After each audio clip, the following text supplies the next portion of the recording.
What is up, everybody? Welcome back to another episode of Talk of the Tundra, your Green Bay Packers podcast that is a proud partner of the Eurostep Podcast Network and the Blue Wire family. As always, I am your host, Numac, and joining me once again for another episode, the 101st episode of Talk of the Tundra, is my lovely co-host, Jordan Tresky. Jordan, how are you doing, buddy? Doing well. Starting a new countdown. Count up, even, possibly, maybe. Or count Yes. down the 200. You can count up the 200 or count down. Counting up. I don't know. Listen, man, the little number on Megaphone makes it way easier to count up than down. So, No, let's do that. we are coming to you into your podcast feeds, 5 days after in your podcast feeds after the Packers' victory over the Kansas City Chiefs.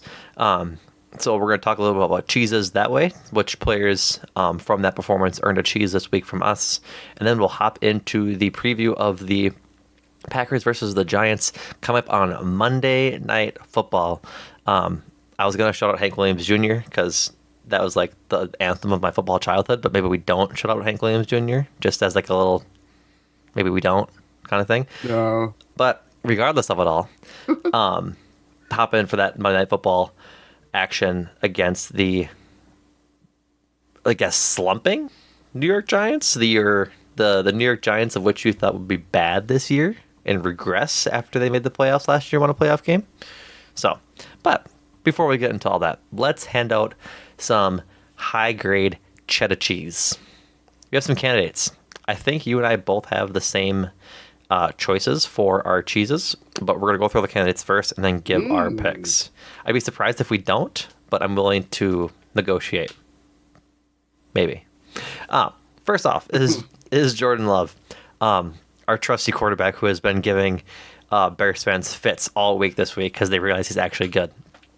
25 of 36, 267 passing yards, 3 touchdowns, no interceptions, 118.6 passer rating, and a 91.8 PFF grade, the highest of all quarterbacks in Week 13, notably higher than the quarterback he went against, Patrick Mahomes.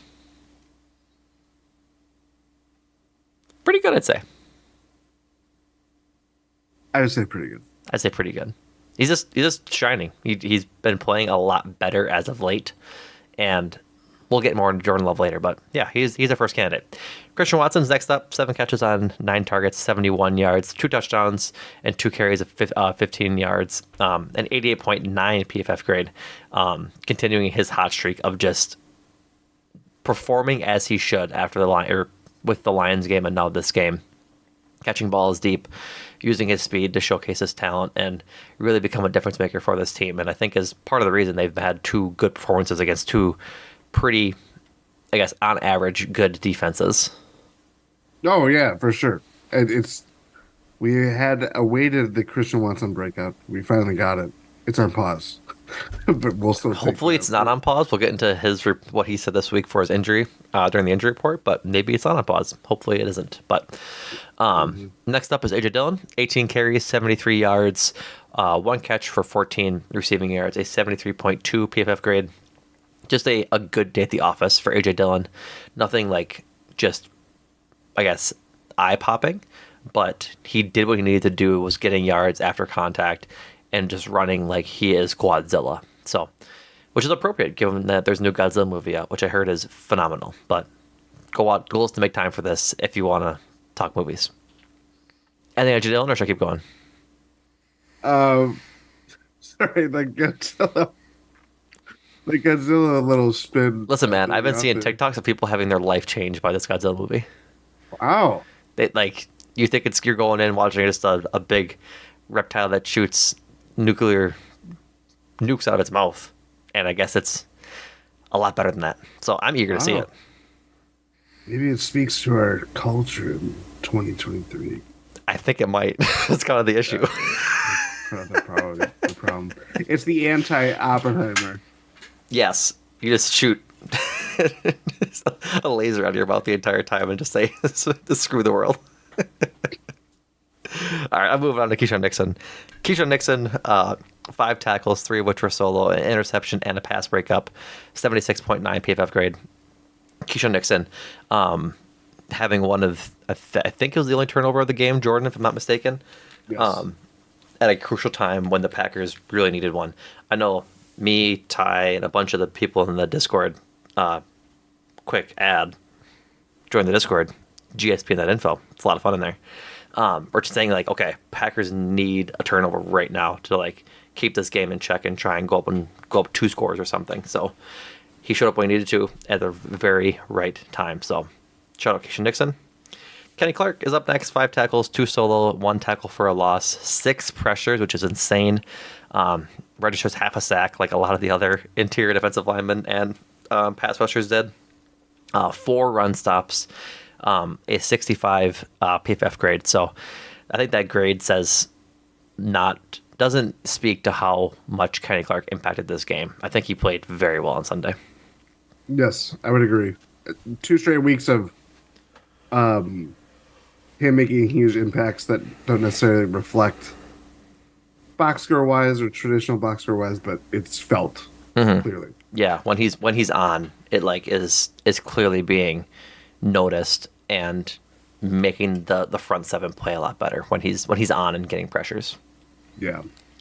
Next up is Darnell Savage, 4 tackles, all of which were solo, 1 pass breakup, and then only allowed 1 catch on 2 targets for 7 yards, and 85 PFF grade. So big day from Darnell Savage, as this was his second game back, Jordan, or first? First. Yeah, because I was like, I'm pretty sure he didn't come back against the Lions on Thanksgiving, given the short week. So big game for Darnell Savage as he returns from that injury. Unfortunately, he did get injured again, but we'll talk about that in a minute. Anders Carlson, is our last candidate. 3 for 3 on extra points and 2 for 2 on field goals, which was really critical this week. A 40 and a 48 yarder, both hit in the fourth quarter. So speak on your mans, Jordan. Trust it. Trust the leg. It's getting cold. It's getting windy. The elements are in play. Doesn't matter because Anders Carlson made my day. That was my Dr. Seuss rhyme. Look at you rhyming away. Got the rhyme schemes. Yeah. All right. Just trust it. Trust the leg. I mean, It'll take you far. It'll take you far. So to review the candidates, it's Jordan Love, Christian Watson, AJ Dillon, Keyshawn Nixon, Kenny Clark, Darnell Savage, and Anders Carlson. I want to see if we have the same. So my first is Jordan Love. Lock. My second is Christian Watson. Lock. My third is Keyshawn Nixon. Lock. Let's go, baby. Let's go, baby. I think as much as Kenny Clark, I was like, oh, I mean, they did get some Mahomes. They generated pressures. Defense wasn't, and before that kind of fourth quarter, Mahomes is really efficient. Mm-hmm. But turnovers speak louder than words, especially the words I'm saying right now. And that turned the game on its head. So, Keyshawn Nixon. Yeah, I don't disagree. I think the biggest thing for me is that when you look, I guess not the biggest thing, I guess the argument for Kenny Clark and some of the interior defensive linemen is that when they got down in the red zone a couple times early, they had gotten Patrick Mahomes in the pocket and sacked him on 3rd and goal. That was close. That got him like 10 yards out. That made him kick the field goal, or sacks that got him out of field goal range, or stuff like that. Like they had very timely sacks, which is really important when you have a bend don't break defense like they've been operating all this year. And so that does hold a lot of weight into how the flow of the game went on Sunday. But as I said earlier, they really needed a turnover at some point in that game to flip the script on how the drives were going to shake out as the end of the game approached.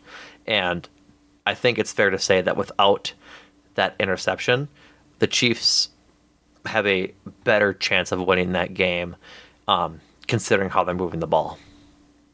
Yes, would agree. So that just getting, especially based on how the game was dictated by just ball possession, out of control. Mm-hmm. Drives are going long. Both teams are working and operating really well offensively. One turnover changes the game like that. And especially that was fourth quarter? That was like middle. It was fourth quarter. So I'm curious as to I should say curious. I'm intrigued by how evenly split everything was for the the team stats. The Chiefs had 337 total yards. The Packers had 382. Obviously, the Chiefs had the one turnover, the interception. Packers had none. Chiefs had 25 first downs. Packers had 24. Packers had 30 minutes and 32 seconds of possession. The Chiefs had 29 minutes and 28 minutes of possession. Rushing yards, 148 to 129, Chiefs to Packers. Like, it was a pretty evenly split game. Like, it was a really good back and forth game. And usually those games come down to who has the ball last and can they score? And that's exactly what happened. Packers end up getting a penalty that they shouldn't have, and then not getting called a penalty they probably should have gotten called on, and then a Hail Mary wash. So all that is to say, a 27-19 win over the Chiefs results in a Christian Watson, Jordan Love, and Keyshawn Nixon cheese, all well-deserved. Okay. Book it. Some news and notes to talk about before we get into the Giants game.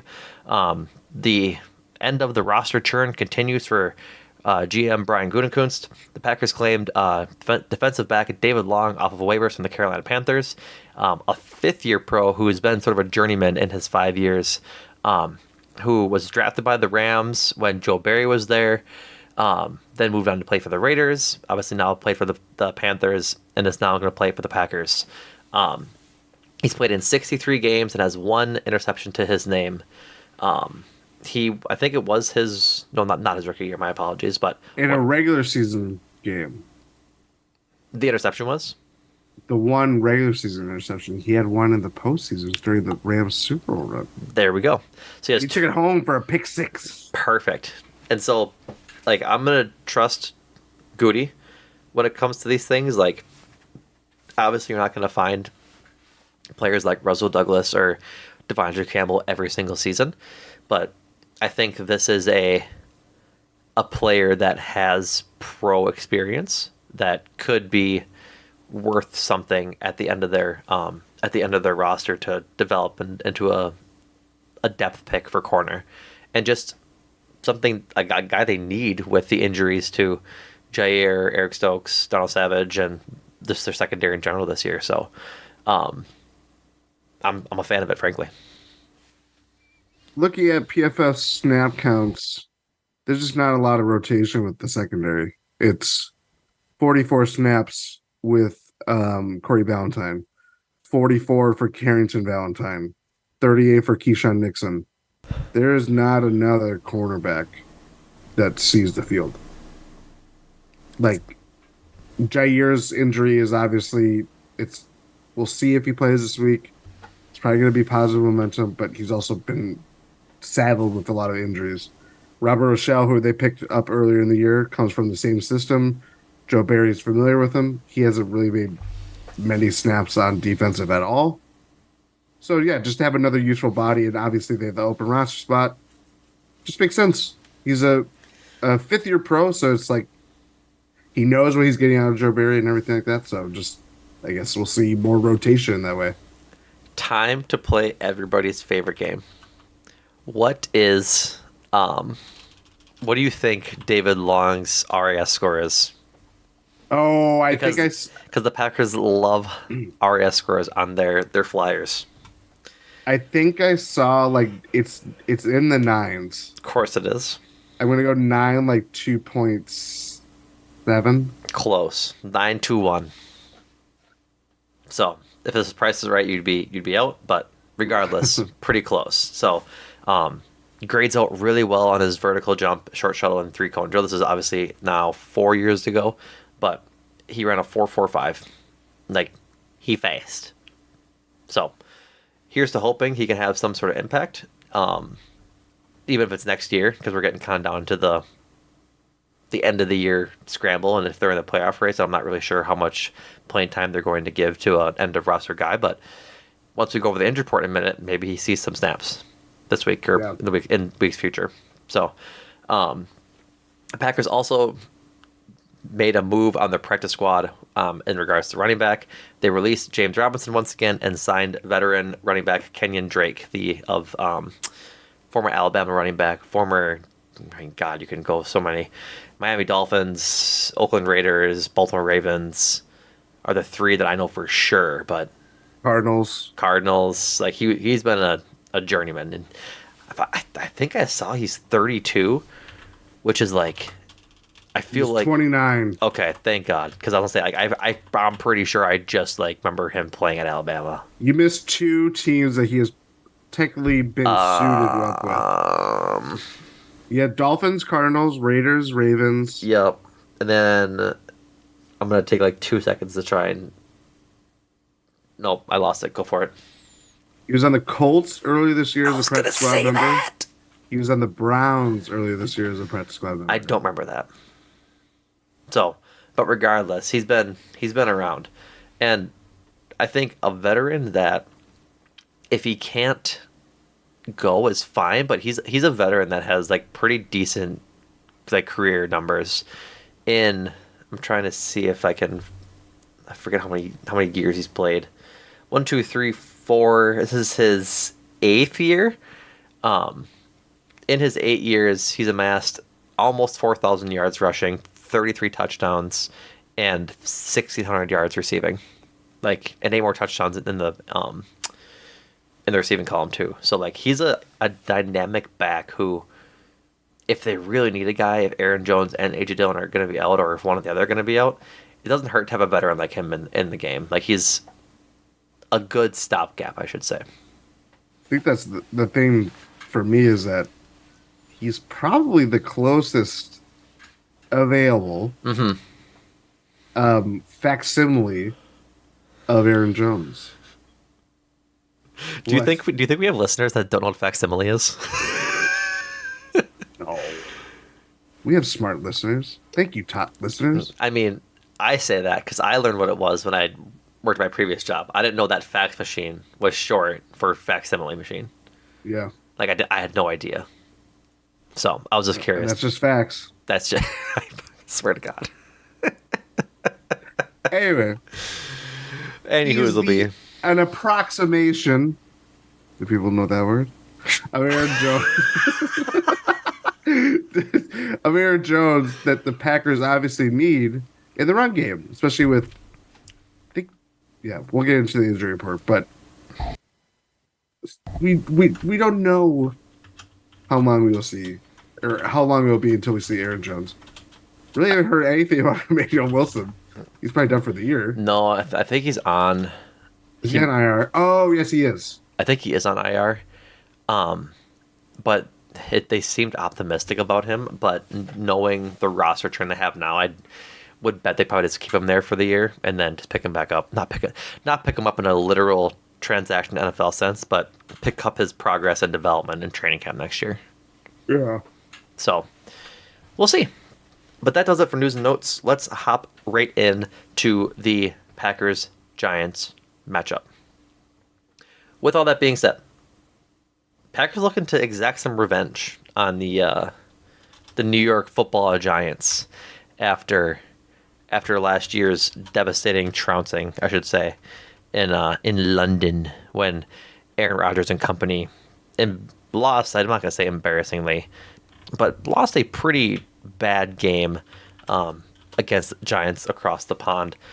You had it up earlier. 27-22 they lost, in which it was just a tough game. Like, Yeah, it's a really tough game. yeah, lost at the end. They were leading for a while, it looks like. I'm trying to find the at one point they were leading 17-3. The Packers were, and gave up 24 unanswered points, and then somehow got a safety in there. That sounds right. Yeah, but they got a safety with 11 seconds left. That's not really worth anything. So, yeah, it was a bad loss last year, and it kicked off what was the beginning of, I guess, I'm not gonna say the beginning of the end, but of the really bad slide they had last year. This year the Packers lost 4 straight, I believe, was the losing streak. Lions, Raiders, Broncos, Vikings. Last year the Packers lost 5 straight against the Giants, the Jets, the Commanders, the Bills, and the Lions. So Like, that was the beginning of that stretch. Coincidentally, around the same time the Packers went on that stretch this year, right at the beginning of October. So, they're trying to get some revenge this year, and they really need to if they want to keep in this playoff race. Not that they need to, but this is a game they absolutely should win. The Packers are 29, 24, and 2 against the Giants lifetime, and are 5 and 3 against them in the playoffs. One of those wins being the most recent one, where Randall Cobb caught that Hail Mary at the end of the first half in the back of the end zone, which was very cool. 2 of those losses are some of the most heartbreaking losses I've ever had as a Packer fan, which is crazy that it has to come to the same team. But man, I don't know why I just thought that, but those are some of the 2 hardest losses I think I've ever had as a Packer fan. I think top 3 are the Seahawks. This is the 2014 game, and then those 2, which is wild. Anyways, sorry to make everyone sad there for a second, but they're 2-2 against the Giants when they're playing at MetLife Stadium since it was built in 2010, and 18-17-2 while playing the Giants on the road. So I would not enjoy a tie. That'd be very unfun. But looks like both their ties came in New York. All time, the Packers are 40-33-1 on Monday Night Football, but they have a losing record of 20-23-1 when they're playing on the road on Monday Night Football. Monday Night Football is a doubleheader this week, I believe, so we'll have to split viewership. Yes, it is. I don't know why they do that, but regardless, it's happening. Let's get into the injury report. It's, once again, very, very long, so please bear with me here. Limited participation in practice today for the Packers was Jair Alexander with his shoulder injury, Devondre Campbell with his neck injury, A.J. Dillon with his groin injury that he had last week, Rashawn Gary and Elton Jenkins both have shoulder injuries, Aaron Jones with his knee injury, Jonathan Owens with a knee injury, Jaden Reed with his chest injury that he's been battling the last few weeks, and Devontae Wyatt with a elbow injury. People or players that did not participate in practice today were linebacker Quay Walker with a shoulder injury and Christian Watson with his hamstring injury. Briefly on Christian Watson, if I can find my tab. And Darnell Savage. Did I miss him? I apologize. Chest injury for Savage. Thank you. Which is unfortunate considering he just came off IR. So hopefully he can kind of come back and play this week, but that's not encouraging considering he was playing so well earlier in the season, played well this week, and now is hurt again. So fingers crossed he can go. From Ryan Wood regarding Christian Watson, Christian Watson indicated it's unlikely he'll be able to play Monday night versus the Giants, made it clear he wants to be on the field as quickly as possible, but hamstring will likely need more time. Interesting context that Christian Watson provided for his hamstring injury and just his durability in general. This is also from Ryan Wood. Christian Watson says he spent, quote, tens of thousands of dollars, end quote, consulting medical experts on injury prevention. General consensus, he says, is strengthening his back so his hamstring doesn't overcompensate. He's hopeful more well-balanced distribution will avoid reoccurring injuries. So I think that's good news that they understand a pathway to increasing his durability and kind of making sure that hamstring isn't overloaded, like his consultants are saying, but still stinks that he was really getting into the rhythm of it and will likely miss a game again now. Yeah, I mean, it's going to be a question of when we see Christian Watson again. Maybe I don't think it's going to be a weak injury. Hamstrings. No, I think he'll be out a couple of games. Very fickle, and you want to make sure it gets right. Until things are right, and that he continues this quest of finding the right. I don't know. I'm not a physician. I'm not a body. What is it? Athletic trainer. Yeah, but there's whatever. You're not Rohan Kadi. I'm not Rohan Kadi. I'm for sure not Rohan Kadi. There's only one Rohan Kadi. His name's Rohan Kadi. Sorry. My point is, until Christian Watson figures out his whole way of trying to get healthier. That's an unfortunate. That was an This is unfortunate pause. yeah. This is just going to be part of what we have to expect with Christian Watson. Yeah, It sucks. yeah. You really don't want to have to expect it, but it's just kind of the way it is right now. Like, I think the best case scenario is that he can somehow get right by the end of this season, have some momentum, and pick up where they were at the beginning of camp this year and next year. Like, hopefully he gets healthy going into camp and he increases the strength in his back and he's able to figure out what's ailing him to keep getting these hamstring injuries or keep suffering these hamstring injuries and hopefully start year 3 off hot. I think that's kind of just what we have to expect. There's nothing really we can deduce at the moment for that. So this is kind of where we're at. Full participants in practice today for the Packers were Eric Stokes. Actually, we'll get back to Eric Stokes in a second. But Josiah DeGuara was a full participant in practice today with his hip injury, as was Keyshawn Nixon with a wrist injury. And like I said, Eric Stokes. Zach Jacobison tweeted, this is from him, that Eric Stokes was a full participant in practice today for the Packers, paving the way for a likely return Monday night. The final day for him to be activated off of IR is on December 18th, but it looks like that could be sooner rather than later. I am mostly just concerned that they don't throw him out on special teams right away again. Because if they throw him out on special teams as a gunner again and they get him hurt, I'm going to be very mad. Yeah, that would not be ideal. I think you want to see Eric Stokes play. You want to see him in defense, in coverage, all those things. I think just doing the same thing that they did last time with the risk of re-aggravating some kind of muscle injury or any kind of injury, just because Eric Stokes has suffered a lot of injuries over the last year and change. Yeah. So, yeah. I think what they ought to do is just treat him the same way that they treated Rashawn Gary this year, which is activate him off of IR and just bring him in slowly towards the ramp up. And what, we got 5 games left, 6 games left? I think 5. But we're week 14, so we got 5. Yeah. So we have 5 games left. Ramp them up this week, next week, and the week after. And then have them be a full go weeks 17 and 18. And I think that is plenty enough work to see what you got in Eric Stokes for this year. Because what's not being talked about, and I don't think it's not being talked about in a grander scheme of things, is that Carrington Valentine has been playing very well. And so why not supplement Eric Stokes' snaps with Carrington Valentine or Corey Valentine and let those guys keep developing as they are? Because they've been playing really well. And to throw out Eric Stokes it doesn't really matter this week because like the Giants passing attack isn't as dominant as you would say from like a Justin Jefferson or Jordan Addison standpoint or a Mike Evans and a Chris Godwin standpoint coming up soon. But you still just don't want to go throw him right into the fire, right? You want some time to get to ramp up and do these things. So I think supplementing Eric Stokes' snaps with Carrington Valentine and Corey Valentine is the right way to go, rather than trying to get him ramped up to game speed than on special teams. Yeah, I would agree with that. I think honestly, like if you're going to slow play it, does he even play it all this year?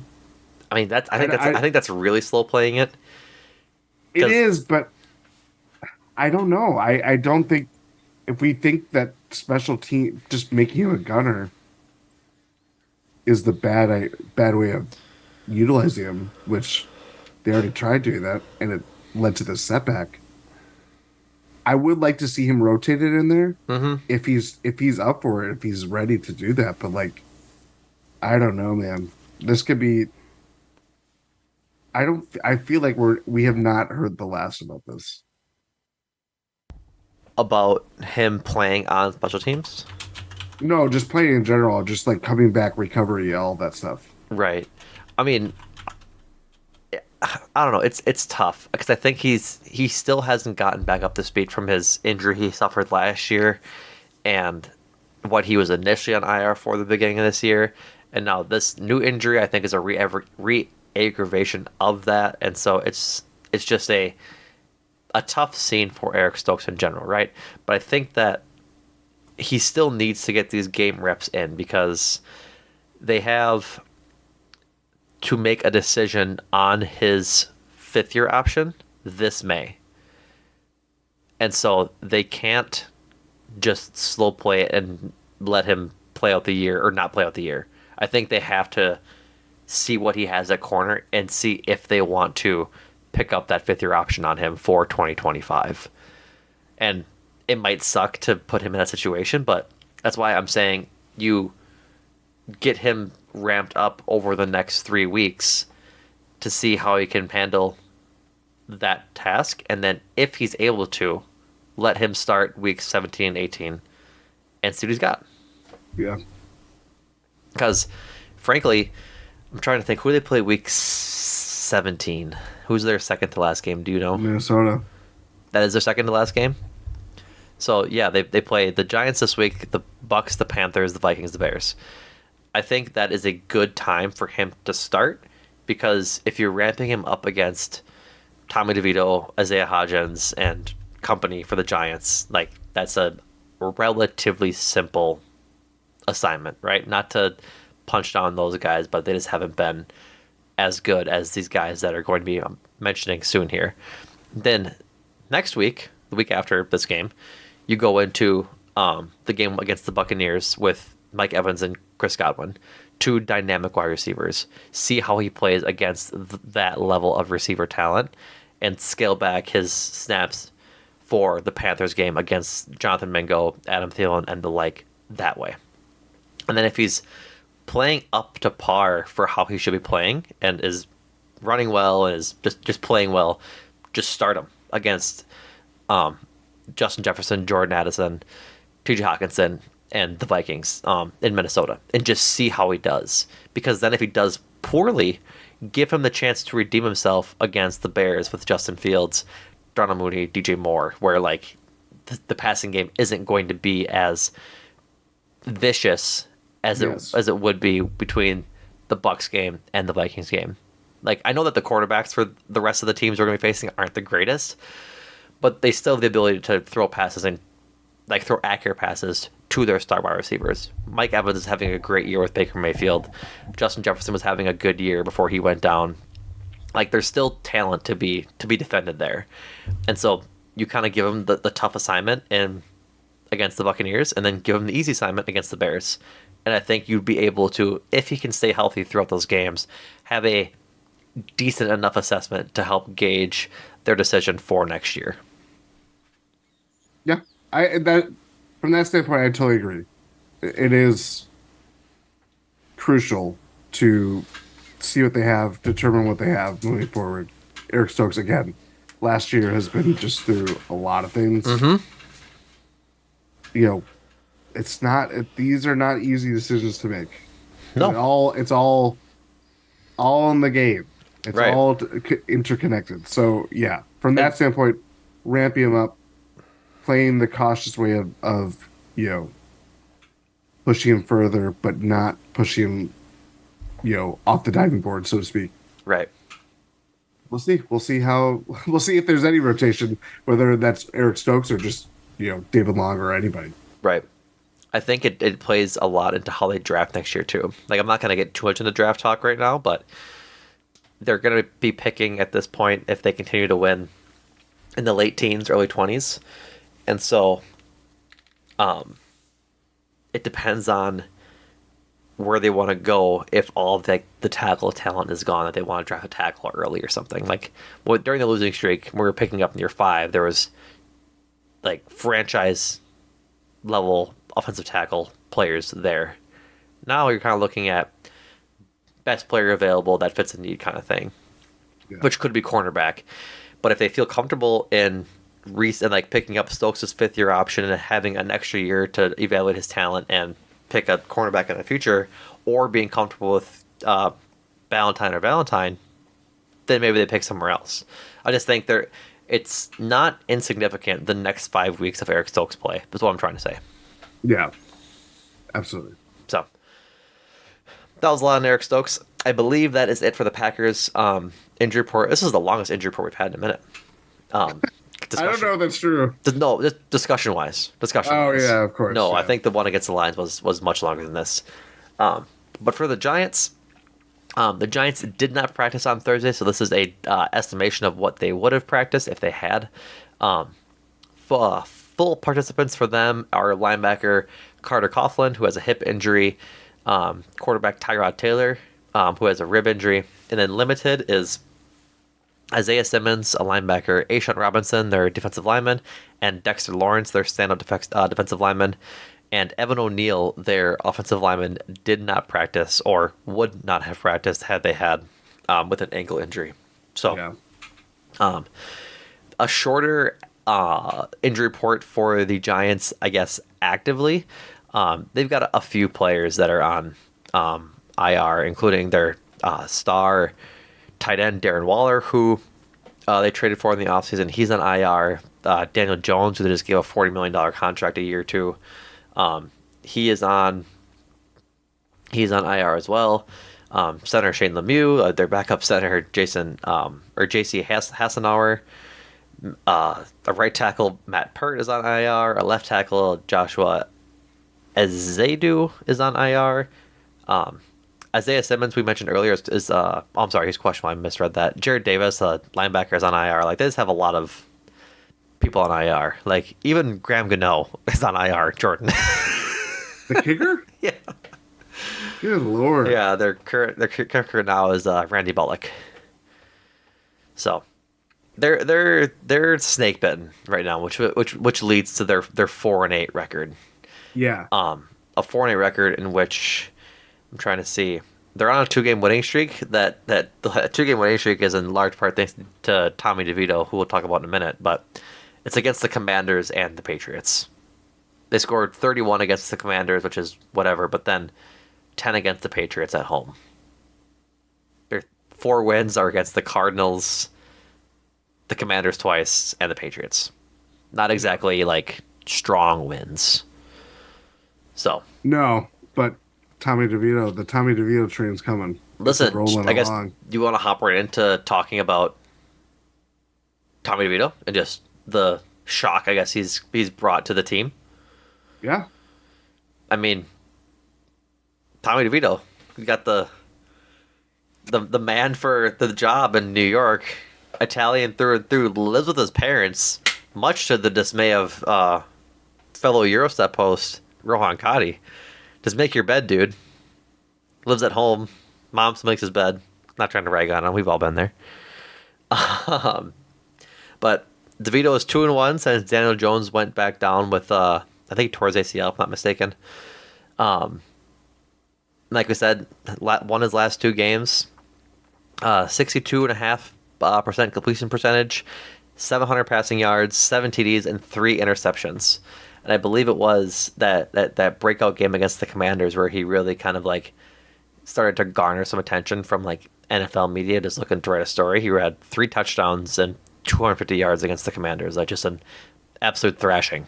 And was sacked 9 times. In that game? Mm-hmm. Sheesh. It's a lot of sacks.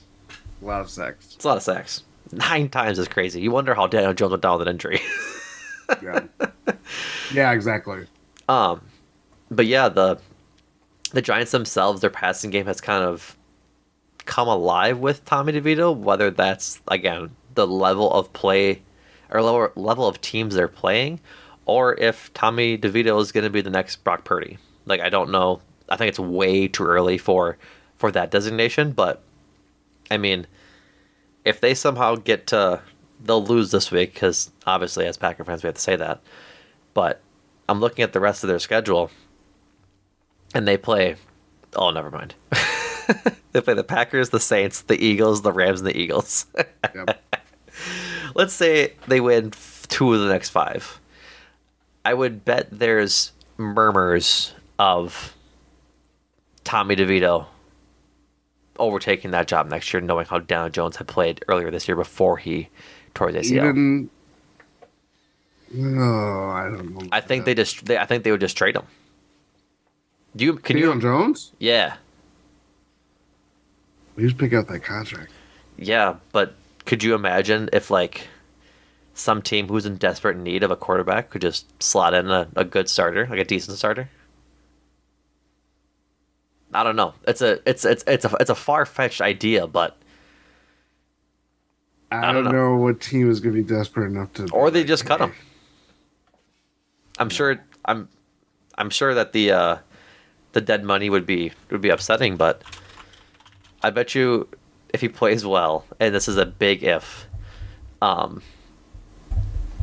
ooh, they have an out after next year. The Giants do. Are you serious? Yep, they have an out after next year. Um, 2 year, $82 million deal with 22 million in dead cap. So who's to say?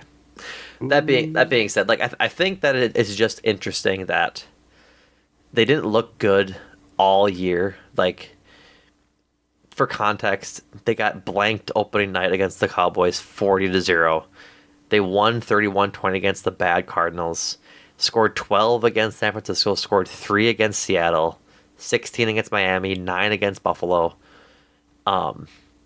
14 against the Commanders. They lost in overtime to the Jets, scoring 10 points.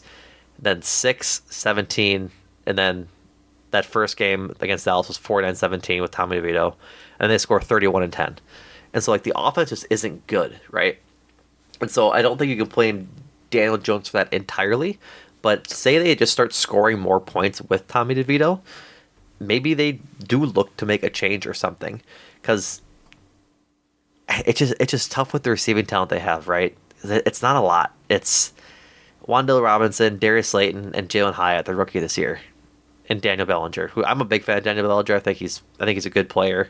I think his role has gotten shadowed by Darren Dan Waller. Bell. By who? Sorry, I Dan. was just calling. I was calling him Dan Bell. I think his role has been overshadowed by the presence of Darren Waller earlier in the year. But like I was high on Daniel Bellinger as like the tight end one in New York before they traded for Darren Waller. So I just think that they have a similar issue as the Packers had last year. They have a lot of wide receiver twos. And so making an offense churn with that and just go is difficult when you're not as lucky as you were last year, like the Giants were. Yeah. You have anything to say on Tommy DeVito? Think he should make his bed? This is a joke. Listen to Eurostep tomorrow, folks, and you'll Yeah. you'll get it. It's think of this as like a spin-off, and you'll hear like the extended plot lines, or it's the GSPN multiverse talking about Tommy DeVito and multiple plots. No, I think it's very interesting that again Tyrod Taylor, bless his heart, always gets passed over Yep. for even worse quarterbacks. In part because he was also hurt. There was a reason that happened, and why Tommy DeVito was starting in the first place. But I don't know. There's competent numbers. There's competent things to support the fact that he's playing decently well in context of the Giants are a very bad football team. I don't know. I don't know how that would affect how I am feeling about this game, but I do feel a little cozy. It would not. It would ultimately. It would not feel good losing to the Giants No. when they're starting their third quarterback this year. No, absolutely not. Like, I think you had touched on it earlier in our group chat, but it kind of feels like a trap game. Like, I'm a little wary that the Packers might rest on their laurels coming off of a big win off of the Lions and the Chiefs. Like, they just won 2 games they really needed to win that are really like good wins for this team, right? And now they have to go on the road and play a Giants team that isn't really playing for much. They're playing to keep their jobs, and they're coaching to keep their jobs. Like, I think it has trap game energy to it, frankly. And so Yes. they'll just need to really show up to make sure that they're doing their job, the Packers are, and beating the teams that they should beat. Like, these next 5 games, they have 4 teams they absolutely should beat. And I think it is going to show the resilience and the mental fortitude of the Packers' young players if they can show up do the work, beat the bad teams, and go into the playoffs. Yeah, that's simple. You had touched on the offensive line problems for the Giants and Tommy DeVito being sacked 9 times in one game. Oh, Leakiest line in the NFL.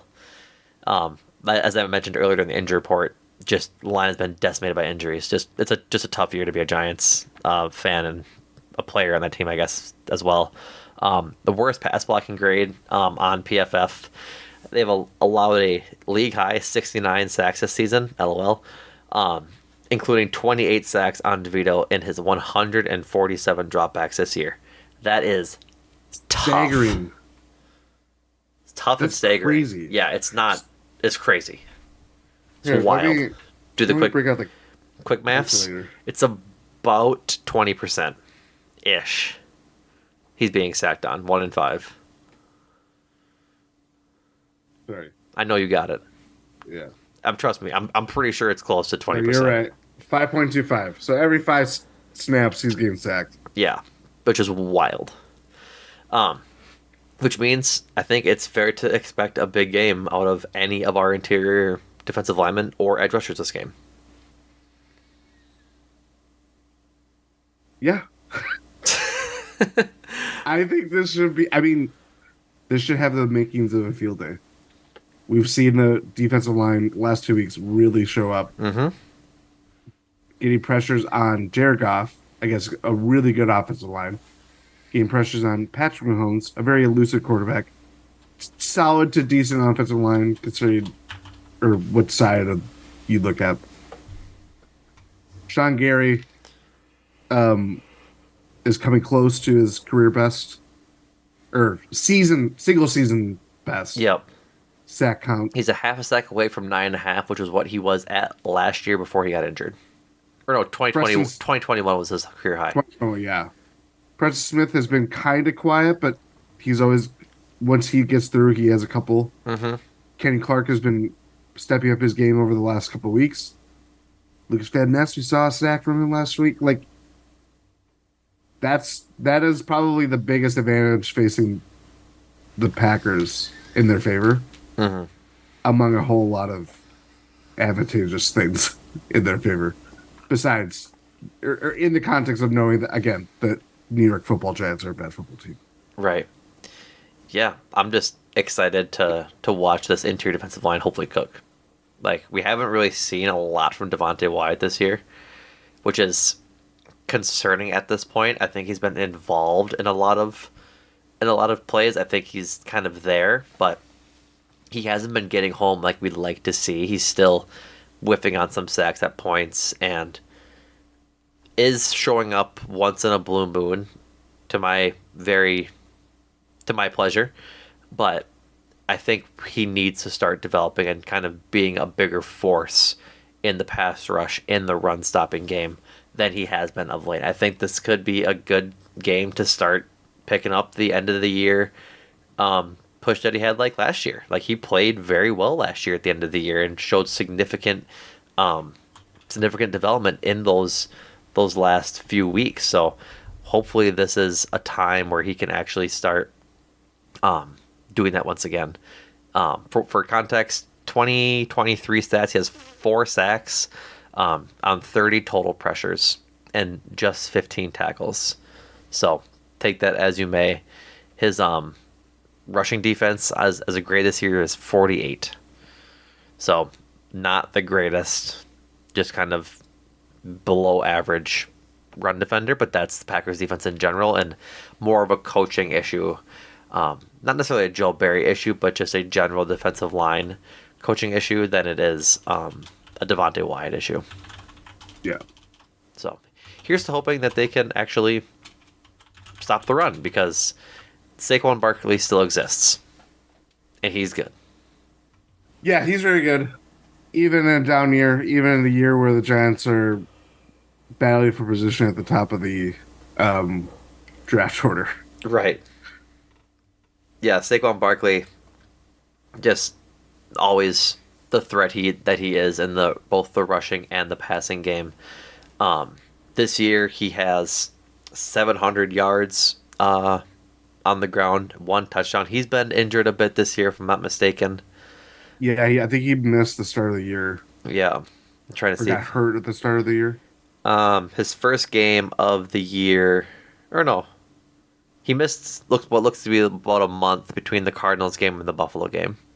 He's been healthy since, so missed about a month between um, September 17th and October 15th. But yeah, he's always talented. I think he's always has the ability to have a big game, even behind a porous line like they have now. Um, Only has one 100-yard game this year, but has games of 93 and 90 as well. But also has games where he didn't rush for 100, but instead he had over 100 all-purpose yards with his receiving yards mixed in as well, including what looks to be about 140 yards total against the Commanders 2 weeks ago to go with 2 touchdowns through the air. So he's looks like to be on the up and up. We'll see how it goes.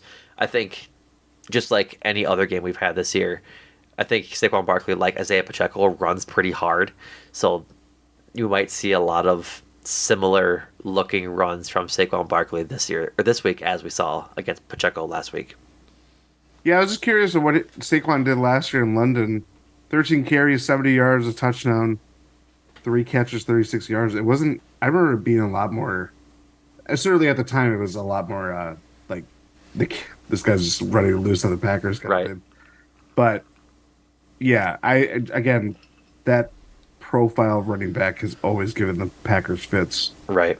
Coming after the Pacheco game last year or last week, rather, you just want to limit it, neutralize it as much as you can. Yeah, and I think that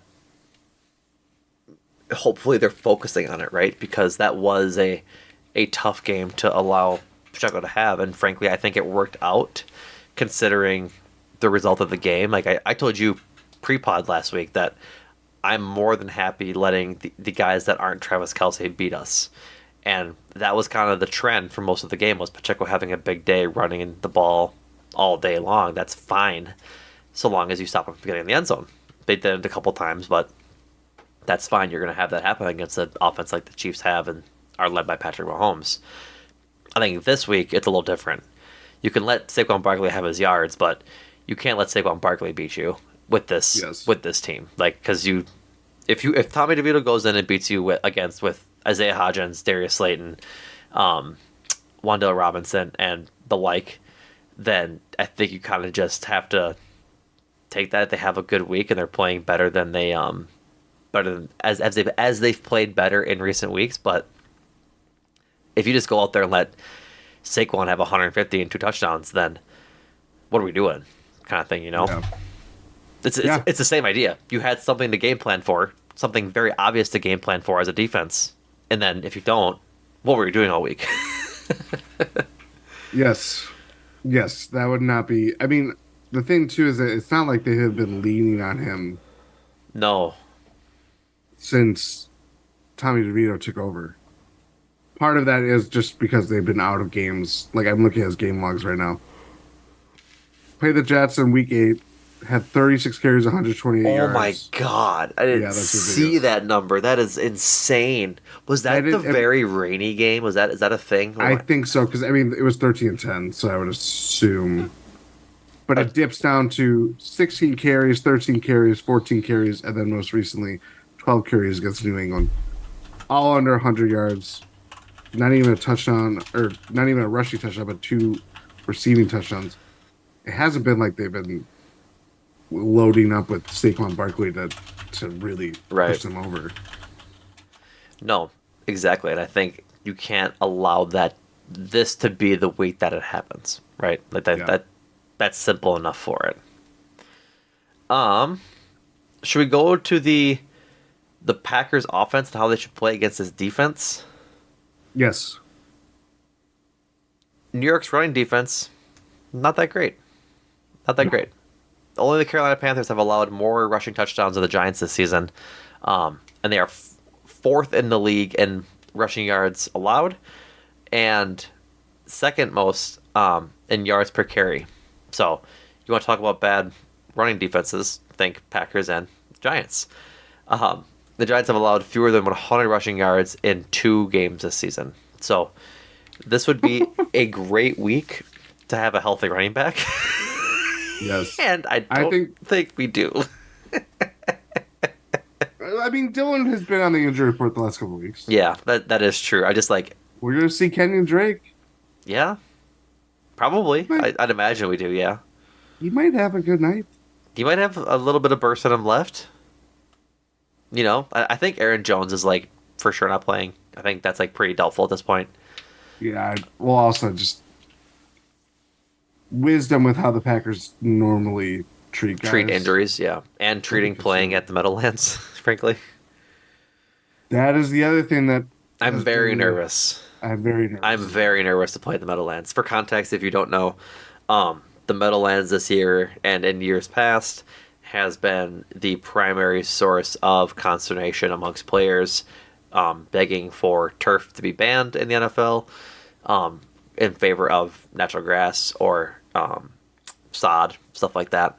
And so the Meadowlands has claimed a few ACLs and a few Achilles this year, including Aaron Rodgers, and I think there was a Dolphins player 2 weeks ago that tore his ACL while playing in New York at the Meadowlands. So, yeah, coming out of this game healthy with all of our ligaments intact would be pretty cool, frankly. I would recommend that happening. I would prefer that is the case. So, given that context and that Aaron Jones's injury is already an MCL sprain, I would doubt he plays this week, frankly. Yeah.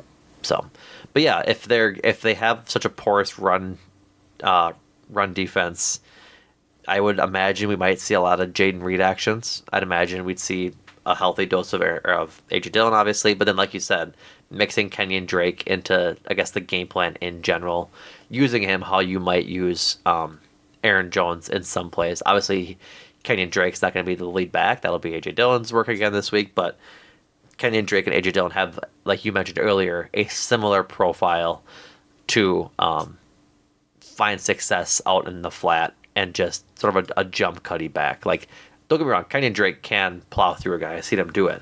But I think he's more of a agile running back than he is a power running back. Yeah, it's about getting in space and letting him run. Mm-hmm. That kind of thing. And to your point, it's just something to spell A.J. Dillon. You can't run the entire game. No, and he's done enough to kind of keep the ship going, at least from the running game perspective, but having a little bit of a dynamic guy that can work in the passing game a little bit more than A.J. Dillon. It's stuff like that opens up the offense even more. And considering that you're going to be without your top wideout, at least of the last couple of weeks, Christian Watson, having someone that can work in the behind the line of scrimmage like that would be very helpful too. Right, absolutely. For what it's worth, the Giants sport a pretty good group of graded receivers on PFF for coverage. Or I'm sorry, not receivers, quarterbacks. So Xavier McKinney, their safety, has been playing well this year. Has one interception. Bobby Okereke, I'm going to go with, the linebacker, has 2 interceptions. Has a pretty good coverage grade as well. Nick McLeod has an interception, so does Isaiah Simmons, and Simmons being a linebacker, but then Adoree Jackson is still on this team. You mentioned pre-pod that the Niners tried to make a run after him and have them be traded, or get him in a trade, I guess is the proper way to say that. So I guess we'll see. But I'm confident in a lot of these guys, like Romeo Doubs, Jaden Reed, hopefully Tucker Kraft again this week, having success against this secondary because of their top graded coverage guys on PFF. Again, PFF grades, take it for what you will. Of their top 4, 3 are not traditional secondary players. Yes, and you think, considering that Jordan Love just tore apart a very good Chiefs secondary, going against a more abysmal secondary probably leads to better results. You'd hope. You'd hope. I think the biggest thing is just counting on the young players to keep executing. That's what's really changed over these last few games is that we haven't seen the mental errors from a lot of the young guys, and you haven't seen as many of the drops as we've seen in weeks past and during that losing streak. So if Jaden Reed and Tucker Kraft and Dontavian Wicks and Malik Heath can all just keep on doing what they're doing and focusing and doing their job and running their routes right, let Jordan Love cook. Yeah, I think I think this it's as simple as that. Oh yeah, I think between Wicks and Heath getting more snaps too. Jaden Reed has obviously last week was more of a down week for him, or more so in the. He just had a regular week. Like in terms of production, he was on a absolute tear for a minute there, and I think he just kind of came back down to earth for a game. He might get ramped back up for all we know. So that's another person that probably benefit from Kenny Drake seeing snaps in the backfield where Jaden Reed. That was their most explosive running back essentially the last couple of weeks since Aaron Jones got hurt. But no, I'll be very intrigued to see how this passing game looks, especially with no Christian Watson. How do the other guys step up? What does Romeo Doubs do in that kind of thing? Just had to go through it before, but now that kind of guys are establishing themselves as downfield threats in various ways and various styles, it could be an interesting mix of how this offense looks on the minute. Yeah, absolutely. I'm trying to think of like who might step up in the Christian Watson role. I think this might be a big Wicks game. I was thinking the same thing. It's been bubbling. It's been bubbling for all season long. Obviously, the Chargers game was kind of the breakout game. Mm-hmm. It's just like, what do you do with that? I mean, even Malik Heath. Like, I don't think I would firmly say it's Wicks, but Malik Heath had that sensational first down last week. Mm-hmm. That's a funny sentence in context. Like, what? Malik Heath had a sensational first down last week. Which you're not wrong. It was a great catch and a move to get a first down. But like you think of like truly sensational things, like kind of over the top, very great plays. That's like, yeah, you got a first down. Anything else on the offense we should talk about, or should we wrap up the one little defense thing we got before we wrap up? Not wrap up, but get into score predictions. The blitzing part. I was gonna say we probably have to get into the blitzing. Yeah, that's what I meant to talk about, kind of thing. It was offense, it was defense, it's the whole thing. It's 10:30, folks. Please give me a break. The Giants rank second in blitz pressure this year. So, despite ranking second, they have just 21 sacks, good for fourth fewest of all teams. So they kind of have the Packers issue they had during that losing streak where they were getting a lot of pressure that looked like they were really going to get home sometime soon here and just don't. And I would bet that's part of just the injuries that they've sustained this year, but also just in general a fact of that they're probably on the field a whole lot considering the offense hasn't been good. Yes.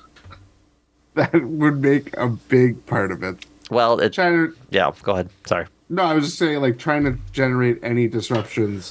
I'm looking up their takeaways and all that stuff. I would imagine it's not a lot. I can imagine it's a lot. Yeah, I just think, like, we talked about it last week with Chiefs are notorious for, or that was the big first test that Jordan Love had to make against a very aggressive defense, and Jordan Love, I mean, had his best game by far. The Giants are +5 in turnover differential. Really? Yep. They have 12 interceptions, 7 fumbles. They have 19 total. They are tied for 1, 2. Daniel Jones 3. was on this team.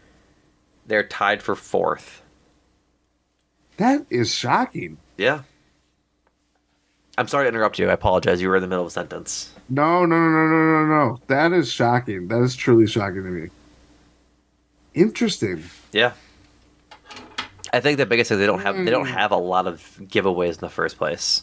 I don't like that. I don't like They that stat. I'll tell you that much. they have 14 giveaways, which is That's what. middle of the pack ish. The leader is the Vikings at 24.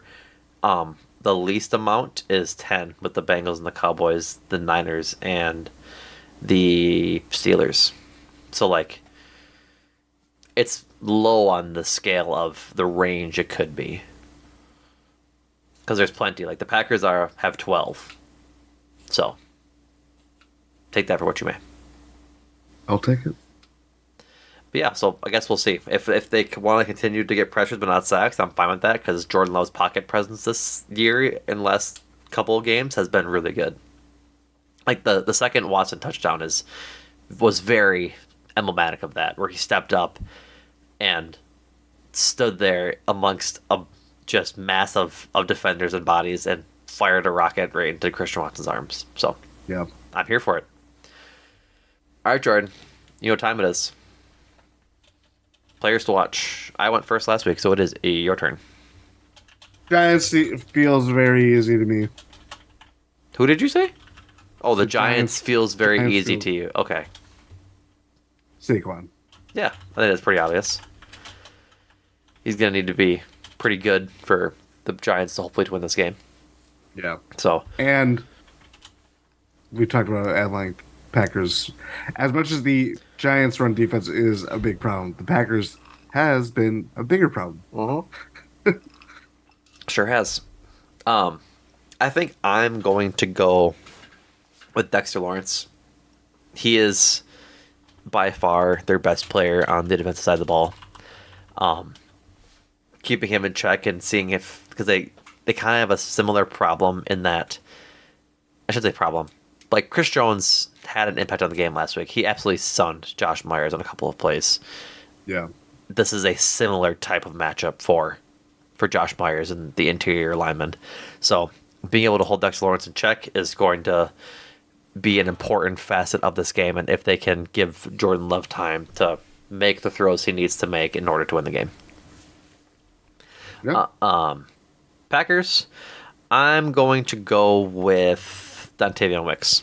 I'm stealing him because I want to see him have a good breakout game in the absence of Christian Watson, because this is, I guess, I'm not going to say his time, but this is his opportunity to really make an imprint on a game in which he could be needed for certain. And like, I don't think I need to see him do 150 and a touchdown to be surprised, but a decent 70, 80 yard game and maybe a touchdown, I'd be very happy with. So are you priming this up for big Wicks breakout game? Yeah, Okay. that's my hope. Oh, certainly. Yes. Ooh. I guess I'm going to put it contextually on mine because this is the first week without both Musgrave and Watson. Because, like, Luke Musgrave was a bit of the... I'm pretty sure that's right. Don't... You can check me on it, but I'm pretty sure it is. Yeah, I think actually you're probably right.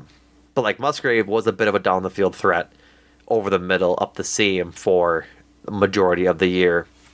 And obviously Christian Watson has the burn on the edges, but without either of those down-the-field options available, Dontavian Wicks has been getting open over the middle of the field in the middle to deep depth range for Jordan Love.